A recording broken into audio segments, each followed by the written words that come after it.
ओम नमो भगवते वासुदेवाय।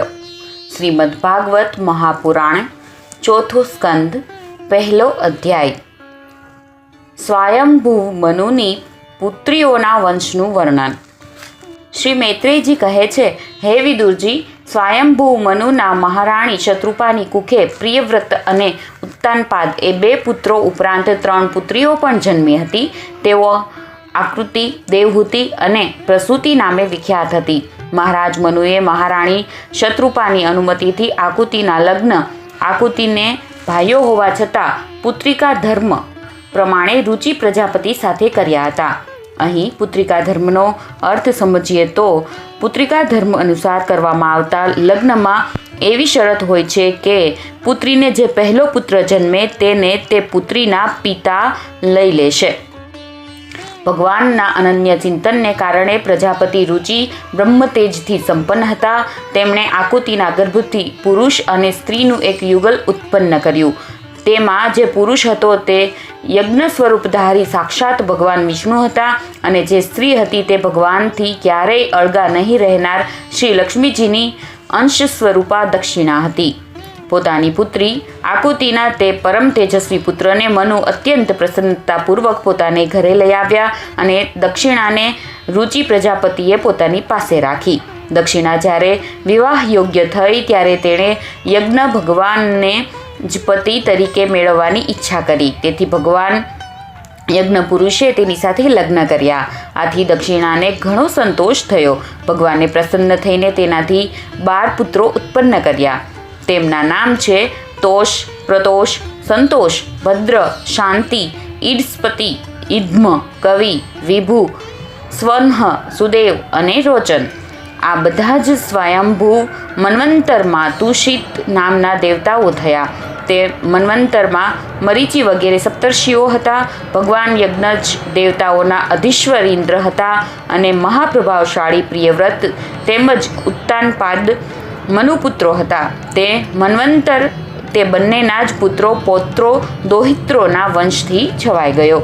પ્રિય વિદુરજી, મનુએ પોતાની બીજી પુત્રી દેવહૂતિને કદમજી સાથે પરણાવી હતી। તેના વિશેની લગભગ બધી વાતો તમે મારી પાસેથી સાંભળી ચૂક્યા છો। ભગવાન મનુએ પોતાની ત્રીજી પુત્રી પ્રસૂતિના લગ્ન બ્રહ્માજીના પુત્ર દક્ષ પ્રજાપતિ સાથે કર્યા હતા। તેની વિશાળ વંશ પરંપરા તો સમગ્ર ત્રિલોકમાં ફેલાઈ છે। હું કદમજીની 9 પુત્રીઓનું કે જેમને 9 બ્રહ્મર્ષિઓ સાથે પરણાવવામાં આવી હતી તેમનું વર્ણન અગાઉ કરી જ ચૂક્યો છું। હવે તેમની વંશ પરંપરાનું વર્ણન કરું છું, તે સાંભળો। મરીચી ઋષિની પત્ની કદમજીની પુત્રી કલાથી કશ્યપ અને પૂર્ણિમા નામના 2 પુત્રો થયા, જેમના વંશથી આ સઘળું જગત ભરેલું છે।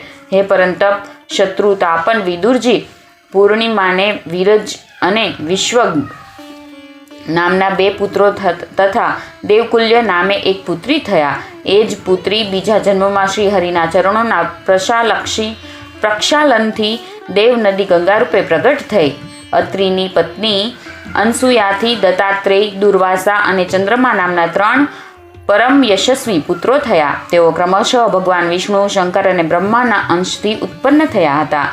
વિદુરજીએ પૂછ્યું, ગુરુજી, કૃપા કરીને એ બતાવો કે જગતની ઉત્પત્તિ, સ્થિતિ અને લય કરનારા આ સર્વશ્રેષ્ઠ દેવોએ અત્રિ મુનિને ત્યાં ક્યું કાર્ય કરવાની ઈચ્છાથી અવતાર લીધો હતો? શ્રી મૈત્રેયજીએ કહ્યું, જ્યારે બ્રહ્માજીએ બ્રહ્મજ્ઞાનીઓમાં શ્રેષ્ઠ એવા મહર્ષિ અત્રિને સૃષ્ટિ રચવા માટે આજ્ઞા આપી ત્યારે તેઓ પોતાની સહધર્મિણી સહિત તપ કરવા માટે વૃક્ષ નામના કુળ પર્વત પર ગયા। ત્યાં પલાશ અને અશોક વૃક્ષોનું એક વિશાળ વન હતું। તેના બધા વૃક્ષો પુષ્પગુચ્છોથી લદાયેલા હતા તથા તેમાં ચારેકોર નિર્વિંધ્યા નદીના જળનો કલકલ ધ્વનિ ગુંજતો રહેતો હતો। તે વનમાં તે મુનિ શ્રેષ્ઠ પ્રાણાયામ વડે ચિત્તને વશ કરીને 100 વર્ષ સુધી કેવળ વાયુનું પાન કરીને ઠંડી, ગરમી વગેરે દ્વંદ્વોની કશી જ પરવા કર્યા વગર એક જ પગે ઊભા રહ્યા। તે સમયે તેઓ મનોમન એ જ પ્રાર્થના કરતા હતા કે જે કોઈ સમસ્ત વિશ્વના ઈશ્વર છે તેમના શરણમાં હું છું, તેઓ મને પોતાના જ જેવી સંતતિ પ્રદાન કરે। ત્યારે એ જોઈને કે પ્રાણાયામ રૂપી ઈંધણથી પ્રજ્વલિત થયેલું અત્રિ મુનિનું તેજ તેમના મસ્તકમાંથી નીકળીને ત્રણેય લોકોને તપાવી રહ્યું છે. બ્રહ્મા, વિષ્ણુ અને મહેશ ત્રણેય જગતપતિ તેમના આશ્રમે પધાર્યા. તે સમયે અપ્સરાઓ, મુનિઓ, ગંધર્વો, સિદ્ધો, વિદ્યાધરો અને નાગલોકો આ ત્રણેય દેવોનો સુયશ ગાઈ રહ્યા હતા. તે ત્રણેયનો એક સાથે જ પ્રાદુર્ભાવ થવાથી અત્રિ મુનિનું અંતઃકરણ પ્રકાશિત થઈ ઉઠ્યું. તેમણે એક પગ પર ઊભા જ તે દેવોને જોયા અને પછી પૃથ્વી પર દંડવત લાંબા થઈને પ્રણામ કર્યા બાદ અધર્ય પુષ્પ વગેરે પૂજા સામગ્રી હાથમાં લઈને તેમની પૂજા કરી. તે ત્રણે પોતપોતાના વાહન હંસ, ગરુડ અને વૃષભ પર આરૂઢ થયેલા હતા અને પોતાના કમંડલ, ચક્ર, ત્રિશૂળ વગેરે પ્રતીકોથી સુશોભિત હતા. તેમની આંખોમાંથી કૃપાવર્ષા થઈ રહી હતી. તેમના મુખ પર મંદ સ્મિતની રેખા હતી, જેમાંથી તેમની પ્રસન્નતા ઝળકી રહી હતી. તેમના તેજથી અંજાઈ જઈને મુનિવરે પોતાની આંખો મીચી દીધી. તેઓ ચિત્તને તેમનામાં પરોવીને હાથ જોડીને અતિ મધુર અને સુંદર ભાવસભર વચનોમાં સર્વ લોકોમાં સૌથી મહાન તે ત્રણેય દેવોની સ્તુતિ કરવા લાગ્યા.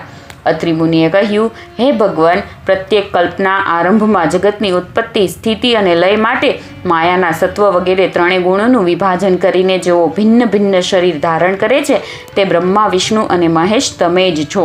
હું તમને પ્રણામ કરું છું. કહો, મેં જેમને બોલાવ્યા હતા તેઓ તમારામાંથી ક્યાં મહાનુભાવ છે? કારણ કે મેં તો સંતાન પ્રાપ્તિની ઈચ્છાથી વિવિધ પ્રકારની પૂજાની સામગ્રી દ્વારા કેવળ એક સુરેશ્વર ભગવાનનું જ ચિંતન કર્યું હતું. તો પછી તમે ત્રણેય અહીં પધારવાની કૃપા કેમ કરી? તમારા સુધી તો દેહધારીઓના મનની પણ ગતિ થતી નથી. તેથી મને ઘણું આશ્ચર્ય થઈ રહ્યું છે. તમે કૃપા કરીને મને આનું રહસ્ય બતાવો. શ્રી મૈત્રેયજી કહે છે, સમર્થ વિદુરજી, અત્રિ મુનિના વચનો સાંભળીને તે ત્રણેય દેવો હસ્યા અને તેમને સુમધુર વાણીમાં કહેવા લાગ્યા. દેવતાઓએ કહ્યું, હે બ્રહ્મણ, તમે સત્ય સંકલ્પ છો. તેથી તમે જેવો સંકલ્પ કર્યો હતો તેવું જ થવું જોઈએ. તેનાથી વિપરીત કેવી રીતે થઈ શકે? તમે જે જગદીશ્વરનું ધ્યાન કરતા હતા તે અમે ત્રણેય જ છીએ. પ્રિય મહર્ષિ, તમારું કલ્યાણ થાઓ. તમારે ત્યાં અમારા જ અંશ સ્વરૂપે 3 વિશ્વવિખ્યાત પુત્રો થશે અને તમારા સુયશનો વિસ્તાર કરશે. તેમને આ પ્રમાણે મનવાંછ્યું વરદાન આપીને તથા તે પતિ પત્ની વડે સમ્યકપણે પૂજિત થઈને તેમના દેખતા જ ત્રણેય સુરેશ્વરો પોતપોતાના લોકમાં સીધાવી ગયા.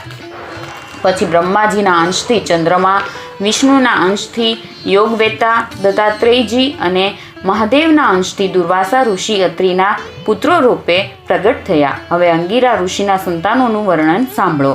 અંગિરાના પત્ની શ્રદ્ધાએ સિનિવાલી, કુહુ, રાકા અને અનુમતિ એ 4 પુત્રીઓને જન્મ આપ્યો. એ ઉપરાંત તેમને સાક્ષાત ભગવાન ઉત્થૈજી અને બ્રહ્મનિષ્ઠ બૃહસ્પતિજી એ 2 પુત્રો પણ થયા કે જેઓ સ્વારોચિષ મન્વંતરમાં વિખ્યાત થયા.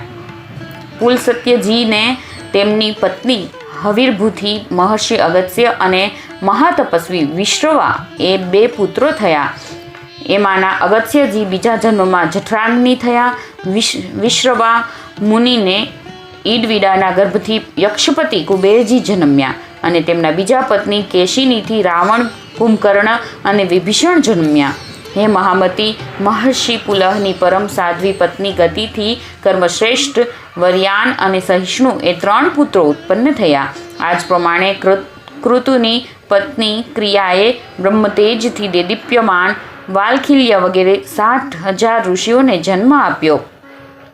હે પરંતપ વિદુરજી, વસિષ્ઠજીની પત્ની ઉર્જા અરુંધતીથી ચિત્રકેતુ વગેરે 7 વિશુદ્ધ ચિત્તના બ્રહ્મર્ષિઓનો જન્મ થયો.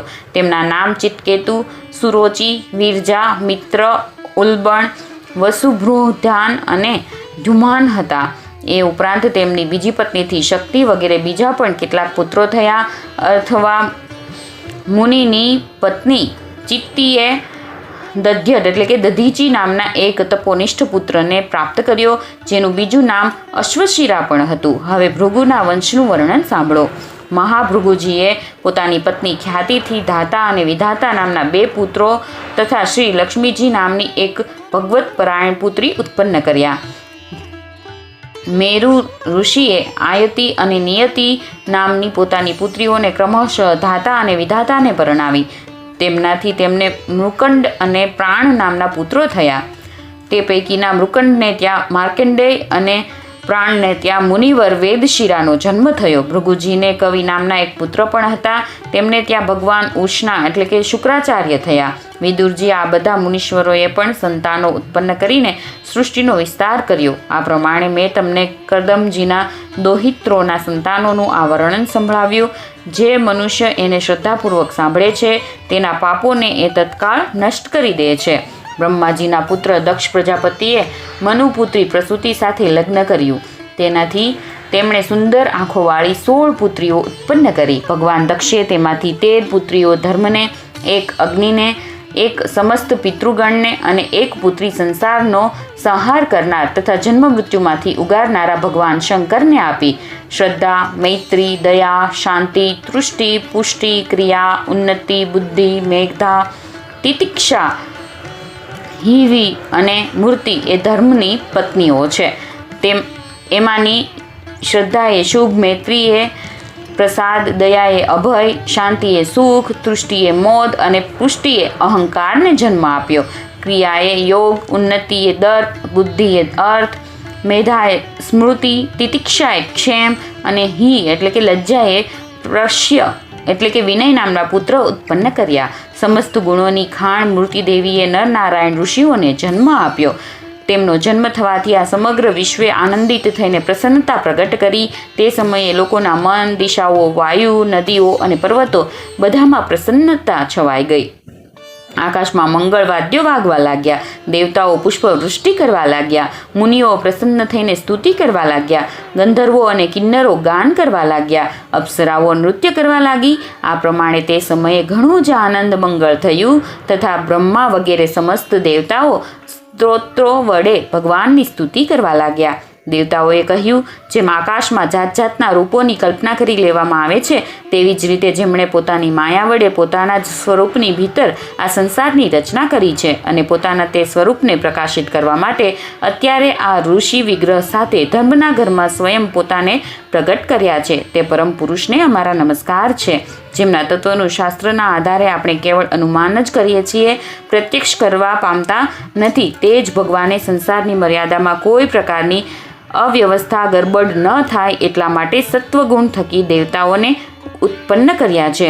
હવે તેઓ પોતાના કરુણાસભર નેત્રોથી કે જેઓ સમસ્ત શોભા અને સૌંદર્યના નિવાસસ્થાન એવા નિર્મળ દિવ્ય કમળને પણ નીચું જોડાવનારા છે તે નેત્રોથી અમારા તરફ નિહાળે.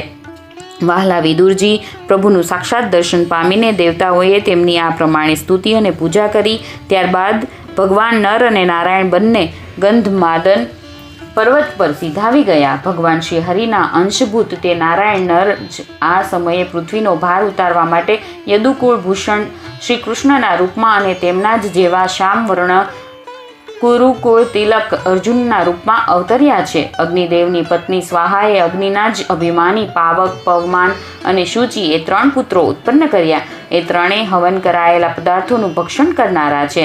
આ ત્રણેયમાંથી 45 પ્રકારના બીજા અગ્નિ ઉત્પન્ન થયા. આ બધા જ પોતાના 3 પિતાઓ અને 1 પિતામહને સાથે લઈને 49 અગ્નિ કહેવાયા. વેદ જ્ઞાતા બ્રાહ્મણો વૈદિક યજ્ઞકર્મમાં જે 49 અગ્નિઓના નામોથી જે અગ્નિ ઇષ્ટિઓ કરે છે તે આ જ છે: અગ્નિશ્વાત, બર્હિષદ, સોમપ અને આજ્યપ. આ પિતૃઓ છે. એમનામાં સાગ્નિક પણ છે અને નિર્ગ્નિક પણ છે. આ બધા પિતૃઓની પત્ની દક્ષપુત્રી સ્વધા છે. આ પિતૃઓથી સ્વધાને ધારિણી અને વયુના નામની 2 પુત્રીઓ થઈ. તે બંને જ્ઞાન વિજ્ઞાનમાં પારંગત અને બ્રહ્મજ્ઞાનની ઉપદેશક થઈ. મહાદેવજીની પત્ની સતી હતા. તેઓ સર્વથા પોતાના પતિદેવની સેવામાં સંલગ્ન રહેનારા હતા, પરંતુ તેમને પોતાના ગુણ અને શીલને અનુરૂપ કોઈ પુત્ર થયો નહીં, કારણ કે સતીના પિતા દક્ષે કોઈ પણ અપરાધ વિના જ ભગવાન શિવના વિરુદ્ધ પ્રતિકૂળ આચરણ કર્યું હતું. તેથી સતીએ યુવાવસ્થામાં જ ક્રોધવશ થઈને યોગ વડે પોતે જ પોતાના શરીરનો ત્યાગ કરી દીધો હતો. 4થા સ્કંદ અંતર્ગત વિદુર મૈત્રેય સંવાદમાંનો 1લો અધ્યાય સમાપ્ત.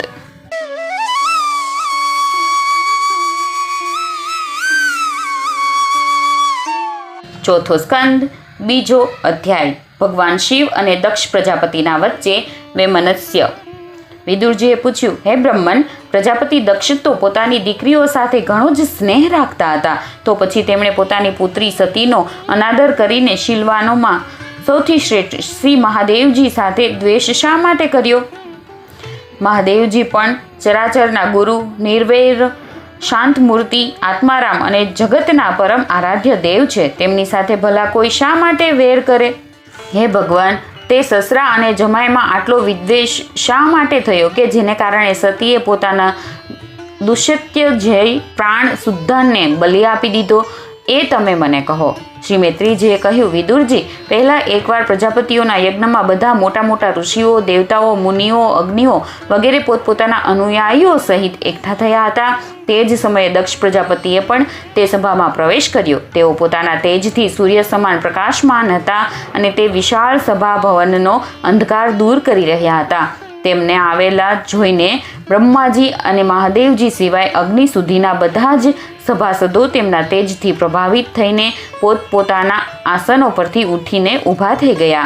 આ પ્રમાણે સઘળા સભાસદો તરફથી સારી પેઠે સન્માન મેળવીને તેજસ્વી દક્ષ જગતપિતા બ્રહ્માજીને પ્રણામ કરીને તેમની આજ્ઞાથી પોતાના આસન પર બેઠા. પરંતુ મહાદેવજીને પહેલાંથી જ બેઠેલા જોઈને તથા તેમના તરફથી અભ્યુત્થાન વગેરે રૂપે કશો પણ આદર ન મળતા દક્ષ તેમનો તે વ્યવહાર સાંખી શક્યા નહીં. દક્ષે મહાદેવજી પ્રત્યે ત્રાસી નજરે એવી રીતે જોયું કે જાણે તેઓ ક્રોધાગ્નિથી બાળી નાખશે. પછી તેઓ કહેવા લાગ્યા, દેવતાઓ અને અગ્નિઓ સહિત બ્રહ્મર્ષિઓ મારી વાત સાંભળે. હું અણસમજથી કે દ્વેષને લીધે કહેતો નથી, બલકે શિષ્ટાચારની વાત કહું છું. આ નિર્લજ્જ મહાદેવ સમસ્ત લોકપાલોની કીર્તિનું હનન કરી રહ્યો છે. જુઓ, આ ઘમંડીએ સત્પુરુષોના આચરણને કલંકિત અને ભ્રષ્ટ કર્યું છે. વાનરના જેવા નેત્રોવાળા આણે સત્પુરુષો જેવી મારી સાવિત્રી તુલ્ય મૃગનયની પવિત્ર પુત્રીનું અગ્નિ અને બ્રાહ્મણો સમક્ષ પાણી ગ્રહણ કર્યું હતું. તેથી આ એક રીતે મારા પુત્ર સમાન બની ગયેલો છે. યોગ્ય તો એ હતું કે આણે ઉઠીને મારું સ્વાગત કર્યું હોત અને મને પ્રણામ કર્યા હોત, પરંતુ આણે વાણીથી પણ મારું સ્વાગત કર્યું નહીં. અરે, જેમ શૂદ્રને કોઈ વેદ ભણાવે તેવી જ રીતે મેં અનિચ્છા છતાં ભાગ્યવશ આને પોતાની પુત્રી આપી છે. આણે સત્કર્મનો લોપ કર્યો છે. આ હંમેશા અપવિત્ર રહે છે, ઘણો ઘમંડી છે અને ધર્મની મર્યાદા તોડી રહ્યો છે. આ પ્રેતોના નિવાસસ્થાન એવા ભયંકર સ્મશાનોમાં ભૂત પ્રેતોને સાથે લઈને ભમતો રહે છે. સંપૂર્ણ પાગલની જેમ માથાના વાળ વિખરેલો અને દિગંબર રહે છે. ક્યારેક હસે છે, ક્યારેક રડે છે. આ આખા શરીરે ચિતાની અપવિત્ર ભસ્મ લગાડેલો રહે છે.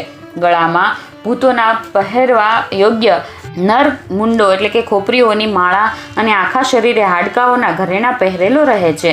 આ કેવળ નામ માત્રનો શિવ છે. વાસ્તવમાં તો તે છે સંપૂર્ણ અશિવ, અમંગળ રૂપ. જેવો આ પોતે છકેલો છે તેવા જ છકેલાઓ આને વહાલા લાગે છે. ભૂત પ્રેત પ્રથમ વગેરે નરિયા તમોગુણી સ્વભાવવાળા જીવોનો આ નેતા છે. અરે, મેં કેવળ બ્રહ્માજીના કહેવાથી ભોળવાઈ જઈને આવા ભૂતોના આગેવાન, આચારહીન અને દુષ્ટ સ્વભાવવાળાને પોતાની ભલી ભોળી દીકરી પરણાવી દીધી.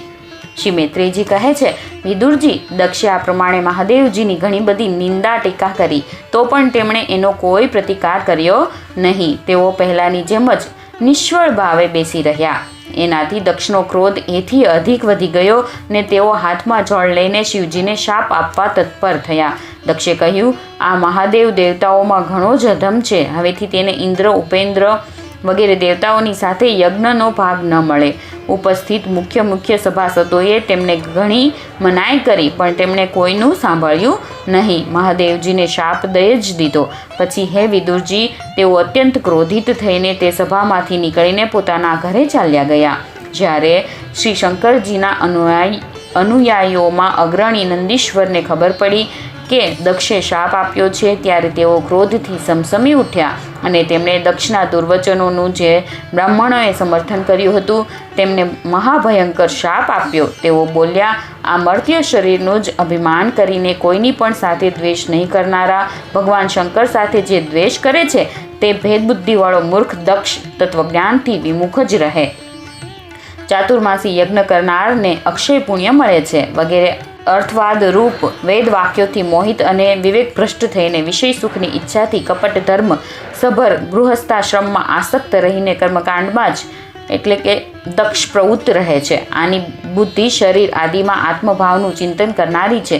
તેના વડે આણે આત્મ સ્વરૂપને ભૂલાવી દીધું છે. આ સાક્ષાત પશુ જેવો જ છે. તેથી તે અત્યંત સ્ત્રી લંપટ થાય અને તેનું મોઢું બકરાનું થઈ જાય. આ મૂર્ખ કર્મમયી અવિદ્યાને જ વિદ્યા સમજે છે. આથી આ અને અન્ય લોકો ભગવાન શંકરનું અપમાન કરવાવાળા આ દુષ્ટની પાછળ પાછળ ચાલનારા છે. તેઓ બધા જન્મ મરણ રૂપ સંસાર ચક્રમાં પડ્યા રહે. વેદવાણી રૂપી લતા ફલશ્રુતિ રૂપે પુષ્પોથી શોભાયમાન છે. તેના કર્મ ફળ રૂપી મનમોહક ગંધથી આમના એટલે કે બ્રાહ્મણોના ચિત્ત શુદ્ધ થઈ રહ્યા છે. આનાથી આ શંકર દ્રોહીઓ કર્મોની ઝાળમાં જ ફસાયેલા રહે. આ બ્રાહ્મણો ભક્ષ્ય અભક્ષ્યનો વિચાર ત્યજીને કેવળ પેટ ભરવા માટે જ વિદ્યા તપ અને વ્રત વગેરેનો આશરો લે તથા ધન શરીર અને ઇન્દ્રિયોના સુખને જ સુખ માનીને તેમના ગુલામ બનીને દુનિયામાં ભીખ માગતા ભટક્યા કરે.